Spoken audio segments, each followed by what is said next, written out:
Welcome to Edge of a Nation.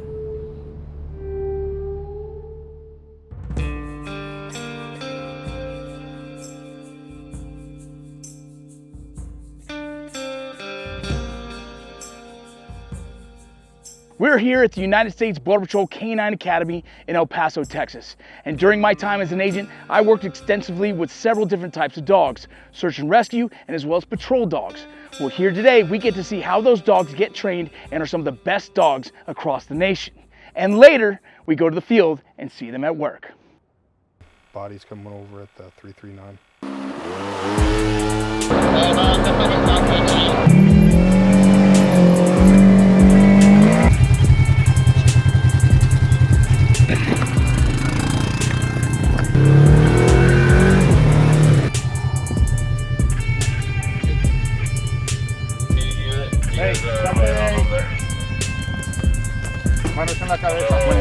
Gentleman was trying to fight him a little bit, and so it got a little scary. So we're here at the canine portion where we're going to show you what it's like for the dogs to do a search simulating when they're at a checkpoint. Okay, so think about drugs, narcotics, a bunch of other things, as well as humans, people that are hiding in the vehicles. So is there anything else you want to add to that?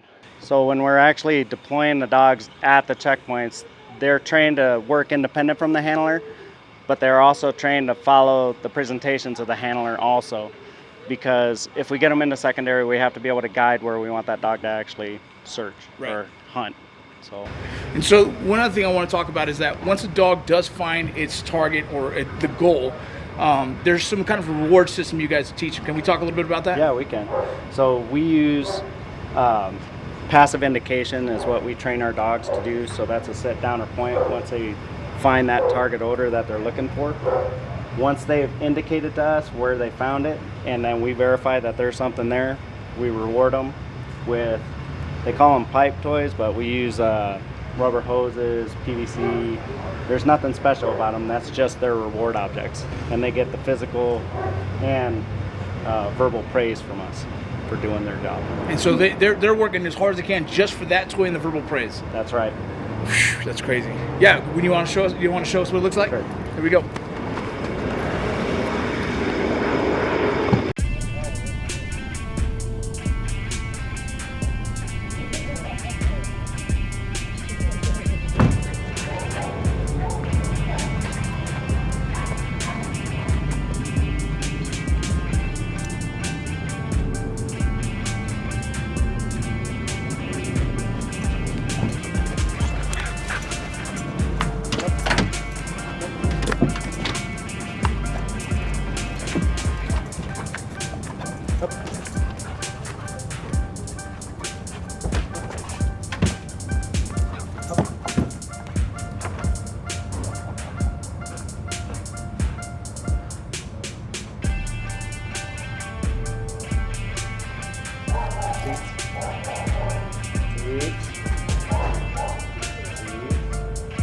Oh yeah, that's a girl.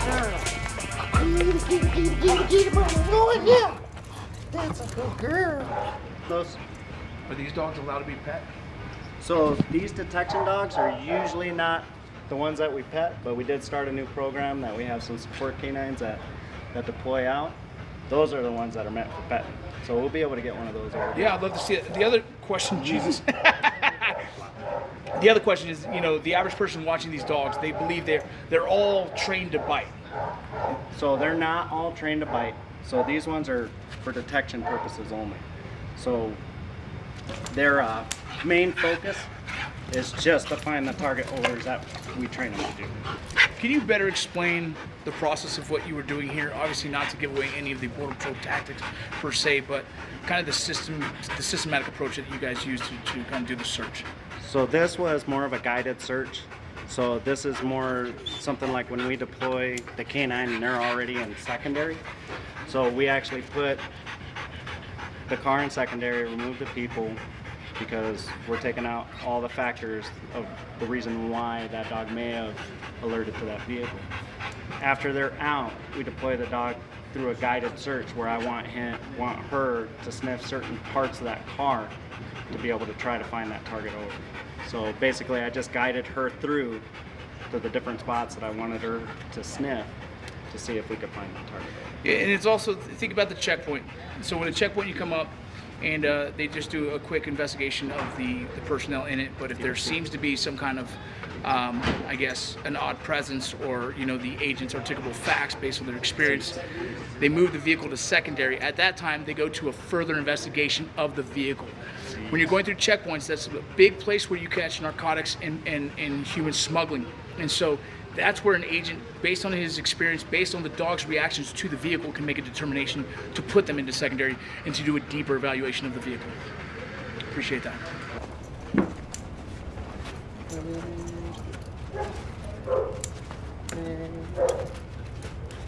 So this is what we call the alert. And then when she's finally getting to where she thinks this is source, so this is that target odor. Dog is posted. Reward. Yeah, that's a girl. Mama. Good girl. Good girl. Oh, yeah.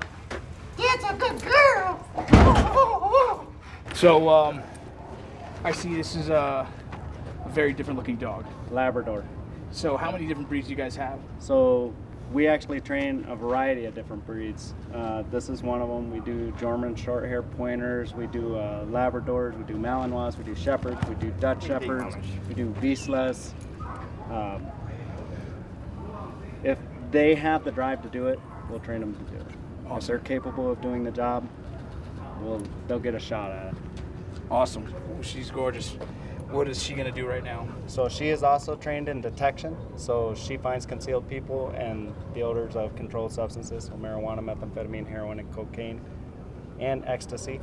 We set up a scenario around a bus, so you can watch her work around the outside of a bus, an exterior of a bus.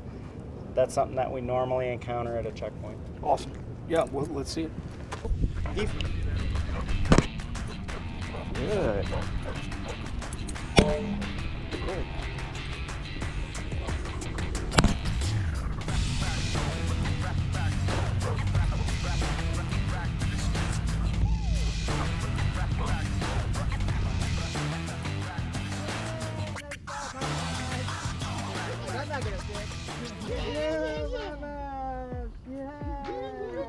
Yes, sir. All right, so we're here at the Canine Academy right now, and we're about to have an awesome display happen right now. I'm here with SBPA Colby, and he's going to explain exactly what we're about to see. So we're going to demonstrate a vehicle interdiction with a strike team roping out of a Black Hawk helicopter. They're going to deploy a patrol canine in to apprehend what would be simulating a violent or a felony suspect that has a warrant out. Utilizing the vehicle, it keeps them contained, makes it easier for the team, and makes it safer for the team to strike quickly and remove the subject. And currently you're wearing this very special suit. And, this is the top for it. What is this for? Yes, so this is what we call a bite suit. It is to protect the decoy when the dog comes in. It allows us to work the dog without taking as much damage as possible. So I'm going to get out of the way. He's going to suit up, and we're going to get prepared for the helicopter to come in right now, and we'll get to watch this. You ready? Yep.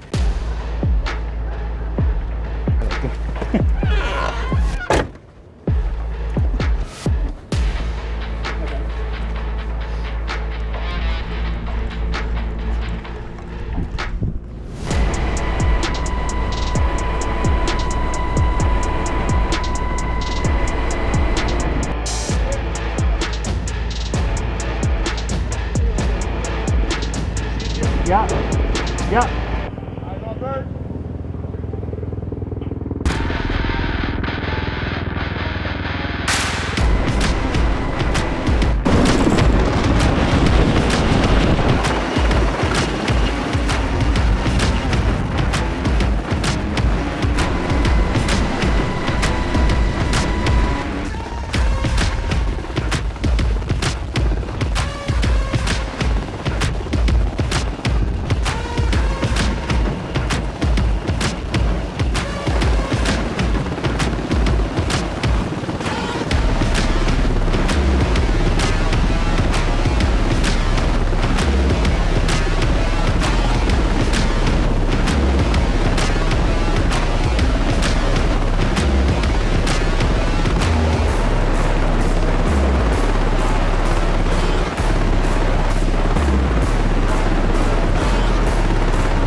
Good girl.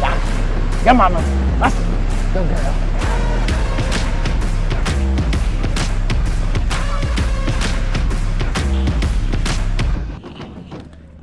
Good. Get on, mama.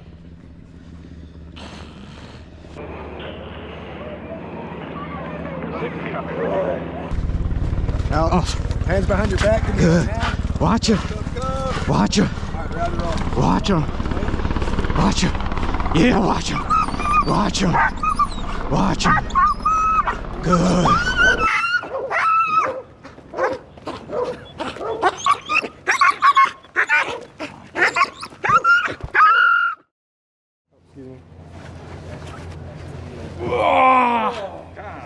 Good Lord. Can we just add another piece for the chest or what? Yeah, bro. You do want that. Holy fudge! Okay.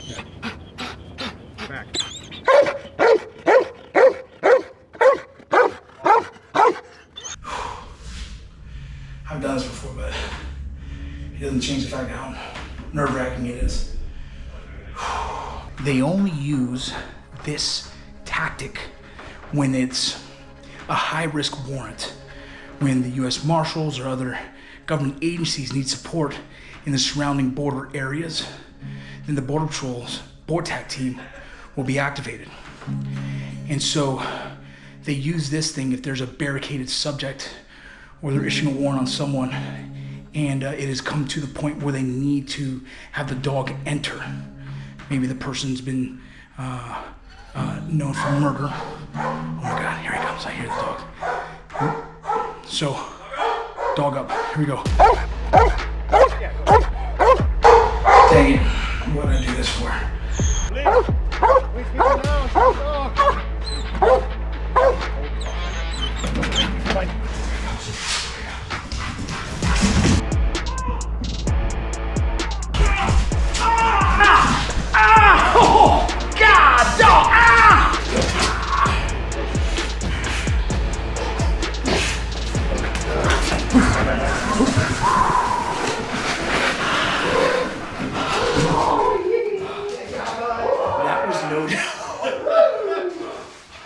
That was no joke.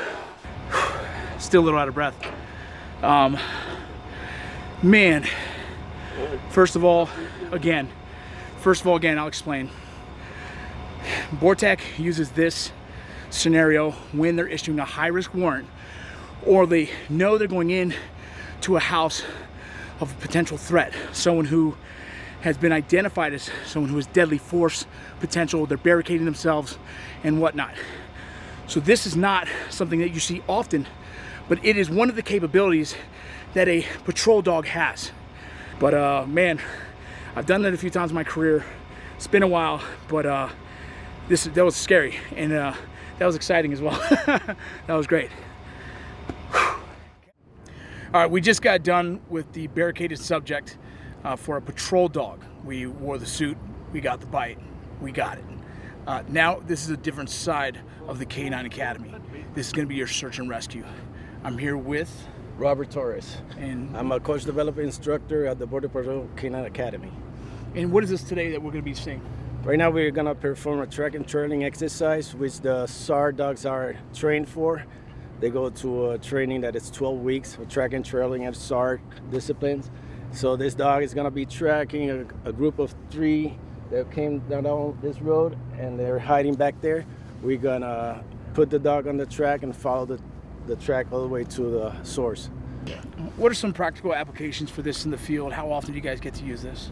Well, in an operational environment, daily guys from SOG or different Borstar teams, they're on the line every day, working groups that come across the border illegally. So they find the silent worker on their own, or they respond to cameras, game cams, or devices that may be out there that they can use to guide their timeline.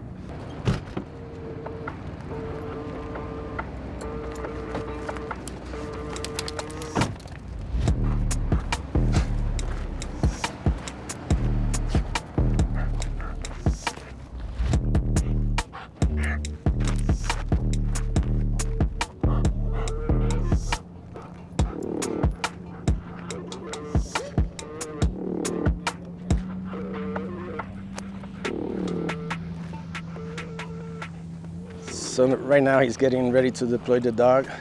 This is what we call the scent pad when they actually start the trail. If there's not a scent pad, it's just pretty much like a trail locate where they're gonna try to find where the group came through. And once the dog's in scent, he's just gonna follow the ground disturbance and human scent, pretty much wherever they go. He just changed the leash. Yeah, so for these exercises we use a long line. The short leash, we only use it to bring him down to the scent pad. He's giving the command to start, which is Zook. Now the dog is following footstep for footstep. May be a little distracted with a lot of people, but he's moving along.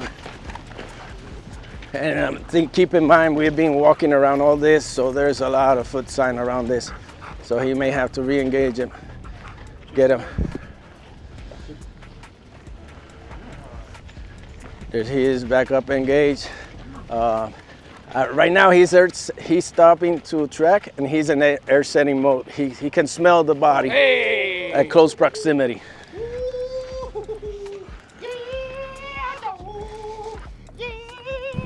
So we're here with Pancho and Border Patrol Agent Chavez, and this dog and yourself, but Pancho mostly, is well known for a very high profile case. Can you tell us about that? Yeah, so we had a deployment to Pennsylvania for an escapee. This is the moment a canine dog subdued Danilo Cavalcante, grabbing his legs after biting him on the scalp. The subject is in custody. Yes! His recapture was carried live on TV with stunning images from news helicopters. He was cornered on the 14th day of the search by a Pennsylvania State Police and Border Patrol SWAT team. 34 cops in combat gear with 2 canines involved. We showed up, did a search of the area, and we ended up finding the guy's shoes. Found the guy's shoes, we put the dog on it. He began to crawl through thick underbrush, taking his rifle with him as he went. That's when the police dog was released and bit Cavalcante. His face was streaming with blood, but the injury is said to be superficial. So how often do you get to deploy your dogs in the field and as well as using it for search and rescue purposes? Yeah, right now it's daily. We have guys currently out in the zone out here. They're pushing groups all night, every night. And then aside from that, we'll get rescue 911 calls and HRD calls. And HRD calls what?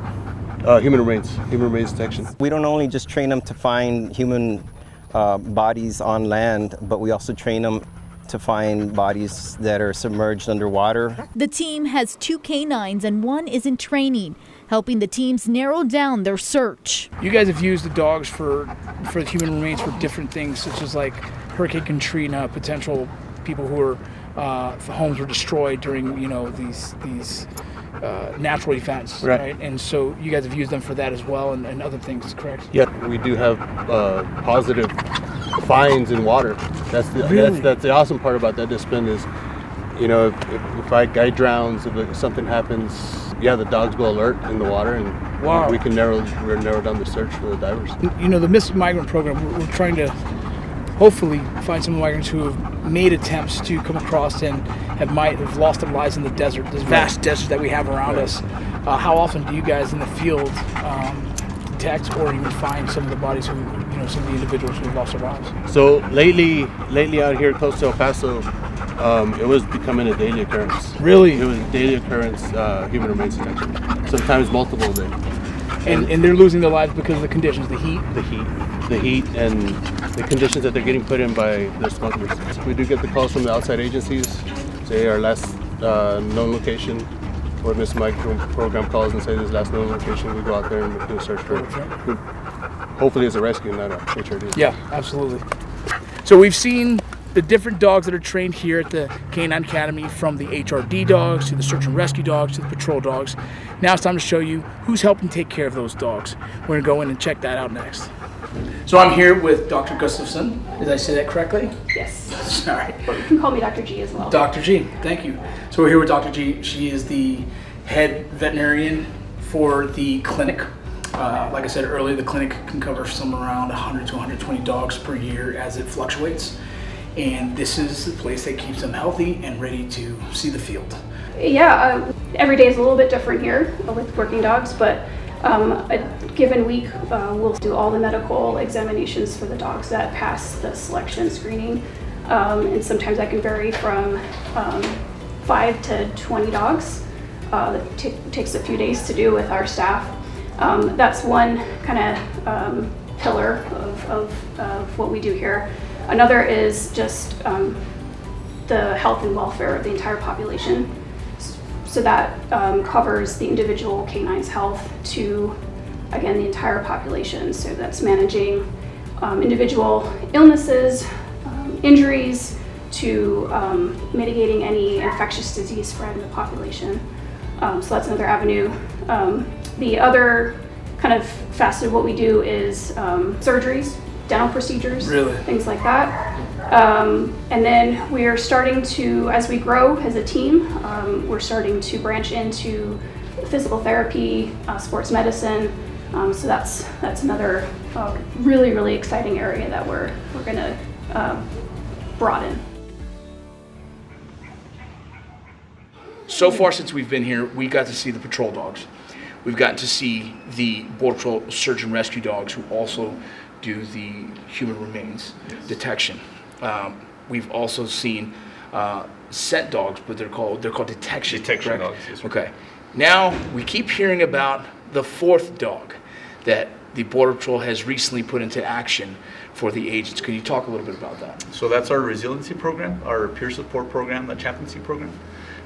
We established, well, we didn't establish it, but headquarters wanted to pursue something that we can use dogs for. So they named it the critical incident program.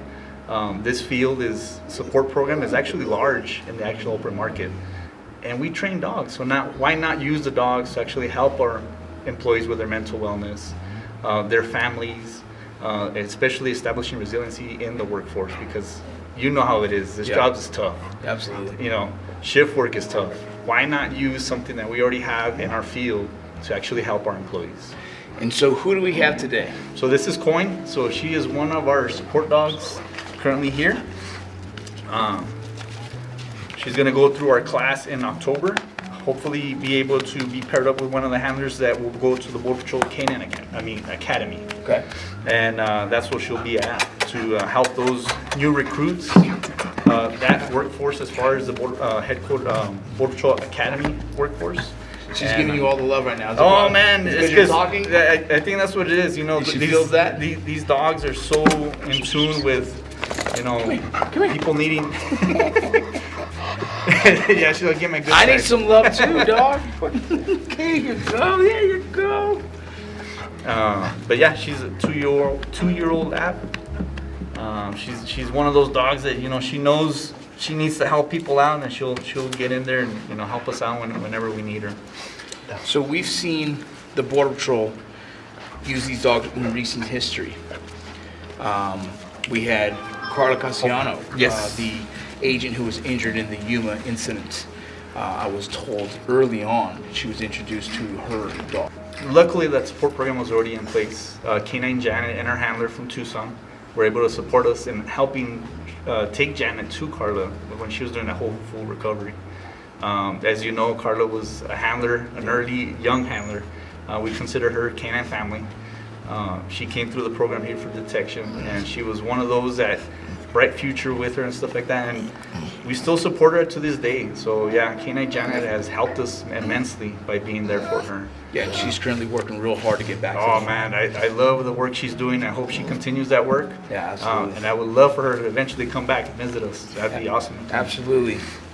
Well, anything else you want to add about the program? So the program is in its infancy. We're going to double the numbers hopefully this next year. Put some more support dogs out there, because you know how big our workforce is. Absolutely. And we need some more teams out there.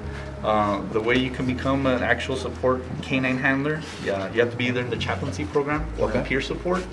But like I said, Border Patrol does everything quick and fast, and hopefully we get those teams out there so we can help our employees out.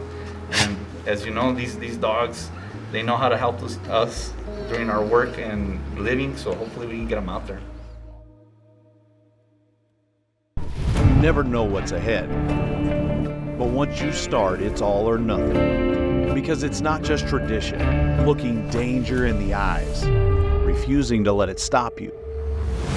So summon your courage, trust your training, trust your team, and trust that when the work is done, you'll look back proud you defended your legacy, knowing exactly what and who you were protecting.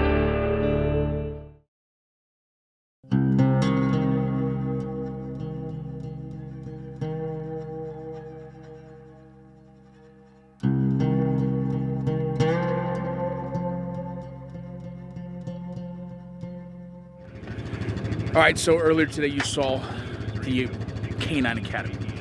We were heading out to our location here in the Santa Teresa area, and just as we pulled up, there's a group coming across, so I don't have a lot of time to explain it. I'll explain it on the way here, but we're here with the Borstar team with the search and rescue dogs right now. Right now, we're just gonna go see what the group is.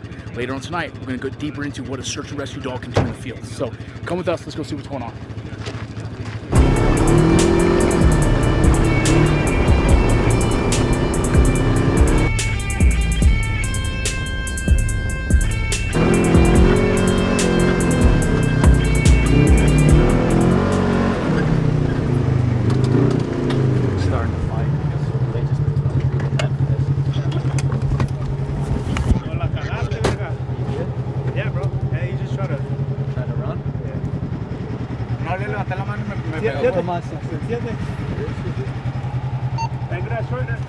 Do you have another one?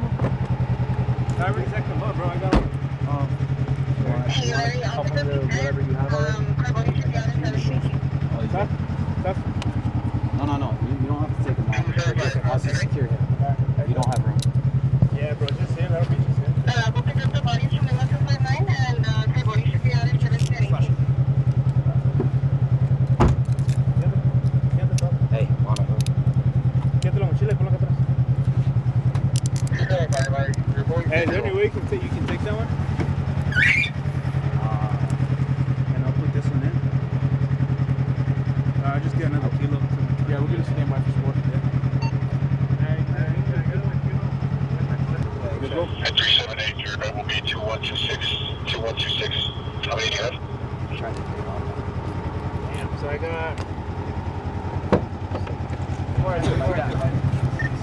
9. Hey, I'm gonna have 9, sir.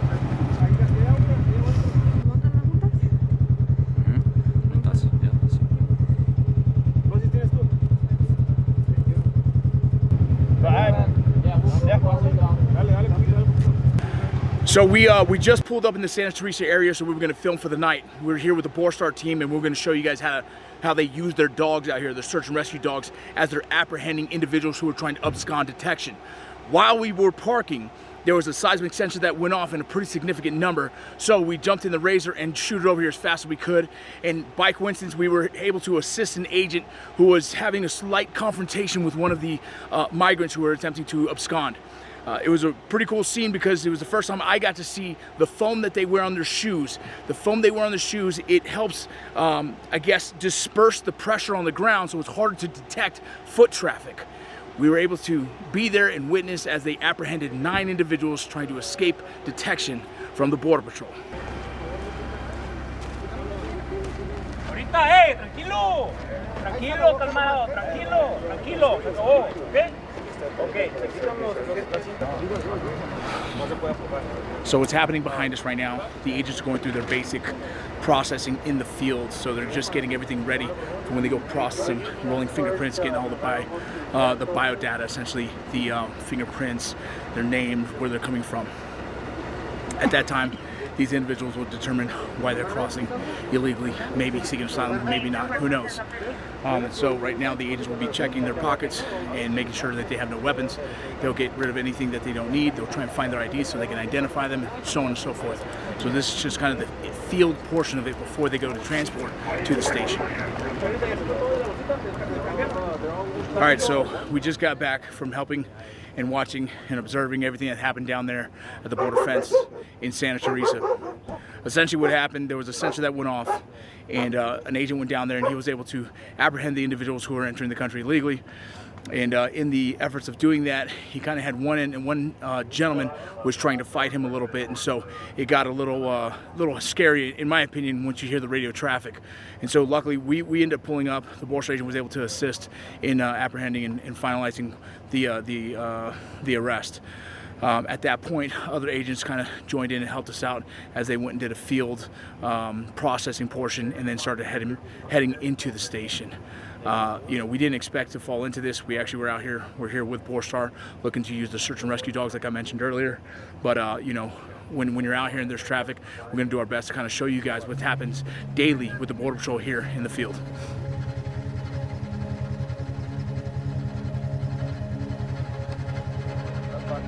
The geos for that group that's entering between 340 and 341. Just FYI. So we just heard some radio traffic. Some seismic sensors are going off. Those are indications that there are people on the other side of the wall that are potentially trying to make entry into the country illegally. And so he's going to go stage at a high point so he can use a recon, which is like a FLIR, to see if he can actually identify individuals crossing illegally. At that time, once he does, then we'll deploy our dog team. We'll go with them, and you'll get to see what that looks like. Here we go.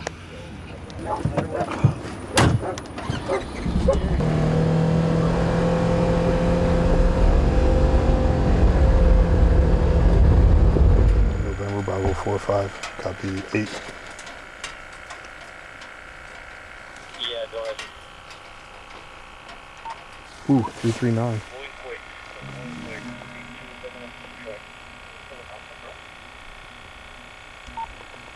Hey, Mark, do you guys copy? Bodies coming over at the 339.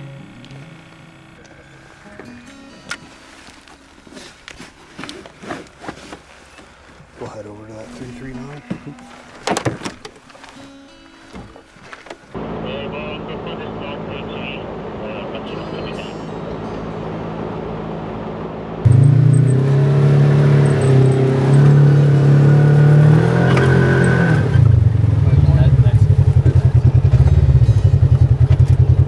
See that? So we'll go up a little bit and see what else actually went north, so that we at least know what we're on. Good.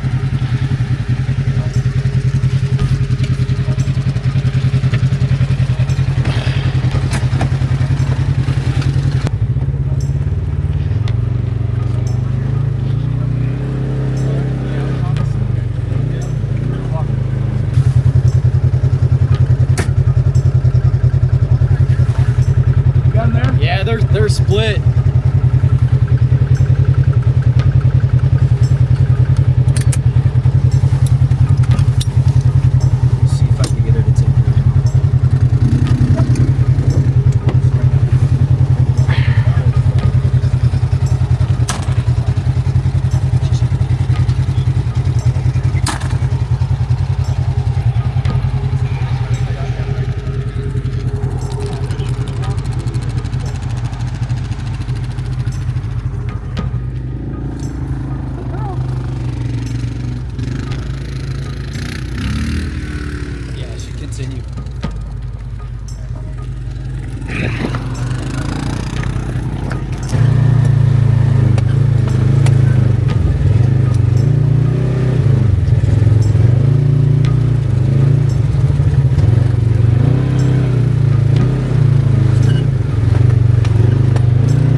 One.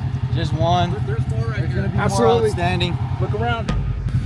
I'll get her back on. It looks like they're the eraser. These hexagons or whatever. Yeah.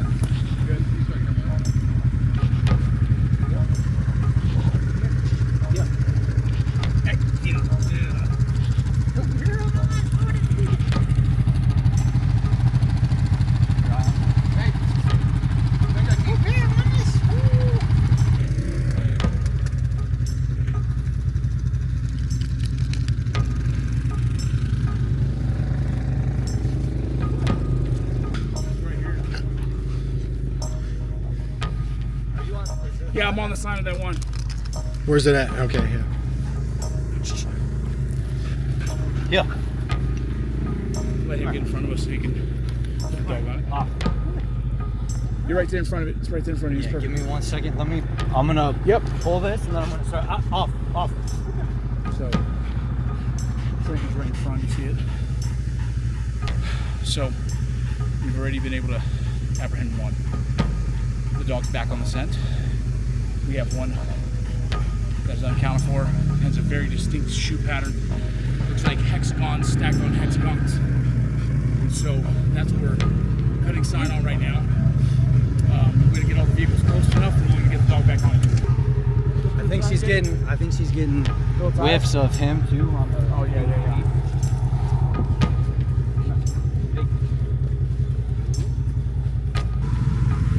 So dogs have a high drive, but as well they could be losing the scent since we do have one with us. Potentially that scent could be throwing the dog off. A lot of different reasons. So we might instead, if the dog is not picking up the scent very well right now, we might head and put the dog back up and do old school cutting sign, looking for the tracks, and track this person down.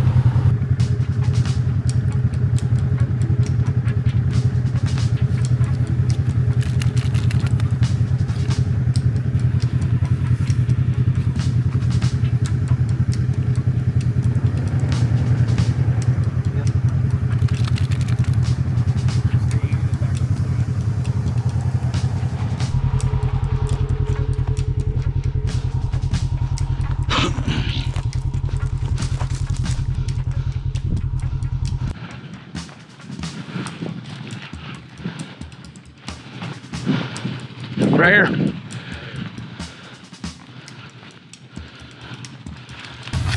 This one guy. No worries.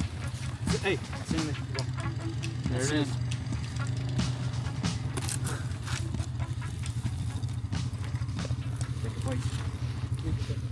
I'm gonna take him right up here.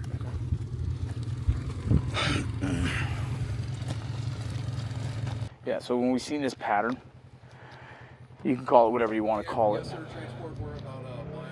As long as you and the agents understand and you can identify it as you're tracking, you just have to continue to relay this.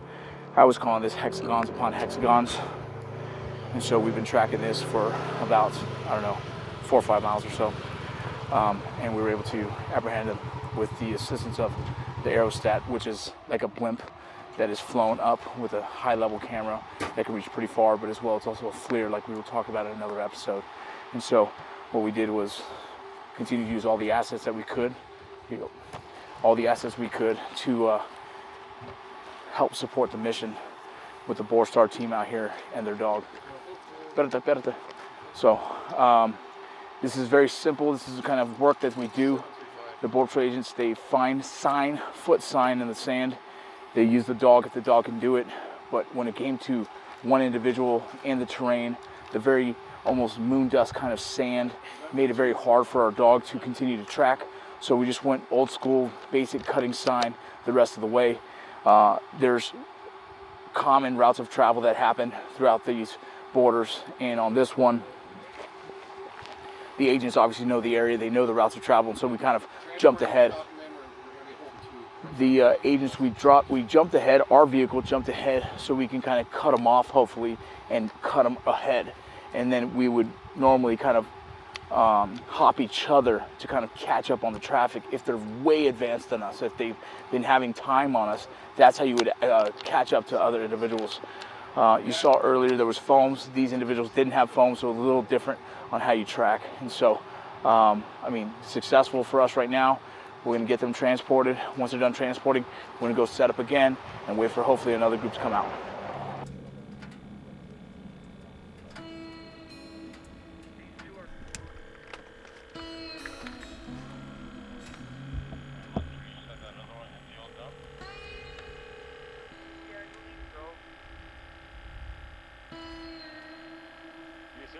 Hey, you're gonna start getting hits like 339. I just saw the group on the south side approaching again. It looked like a pretty good sized group too.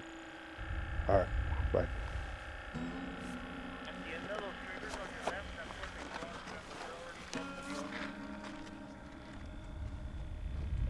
Oh, they're already up on the fence.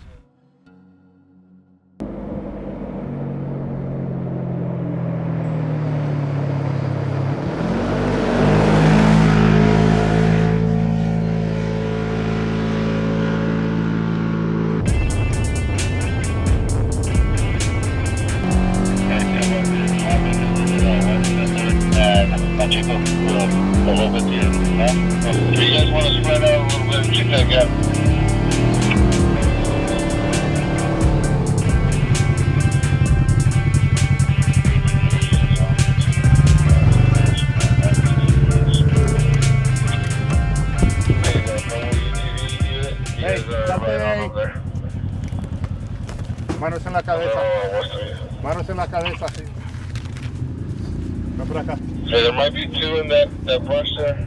That third one might have took off from there. ¿Cómo se anda? ¿Así? Sí. Got two.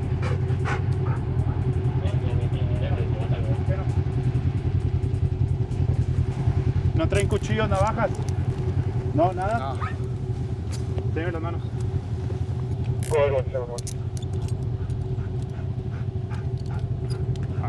Like I said, we got two subjects sitting up on top of apprehension.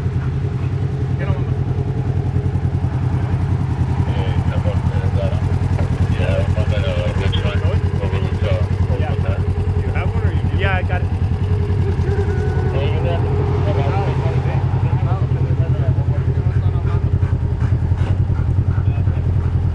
That's all of them. They said it was three. Yeah. Can you take it back north? Ooh, kitty, kitty, kitty, kitty, kitty. Oh, such a girls. Quítase la cinta. Saca tu identificación de ahí.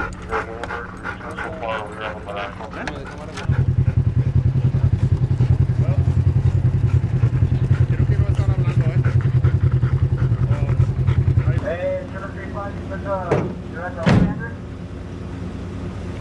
So we are done for the night, and I just kind of wanted to recap a few things for those who've been watching. We showed you the patrol dogs, which most of those were Belgian Malinois, right? It's a very particular dog with a high drive. And I don't want you to get confused with the same search and rescue dogs, or normally the same type of dog, same breed. But as you've seen, as we apprehended these individuals, the dogs never took a position of posture or anything of aggression. They actually just kind of took a position of showing and indicating that this is where they are. So there might be a discrepancy in that, but I wanted to make sure I clarify that the dogs that the Borstar uses for search, trauma, and rescue are the same Malinois breeds, but they're trained different. They're trained just for search, and also some have the cadaver, or some have the, what is that other? Yeah, some have the human remains capability as well. So those dogs, 100% tonight, were all search and rescue dogs who were able to catch a scent, follow it, and identify where the individuals were hiding. The other thing I wanted to mention was, in about 4-hour span of us being out here and the Borstar team only in one zone, a very small area, we were able to apprehend 14 individuals. I know a lot of people have questions about what's going on our borders. Our goal is to always show you what's actually happening. And in this small zone, in one area across the border, we were able to apprehend 14 in 4 hours. Now, just imagine across the entire border, the numbers that Border Patrol agents are actually apprehending. It's a lot more than you get to hear about. We're happy to show you. I'm glad you guys got to witness that tonight.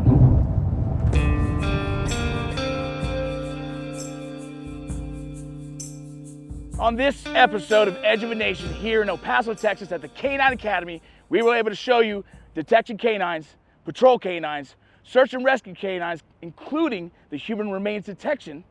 On top of that, and last but not least, the support canines. I hope you really enjoyed this episode, because I did.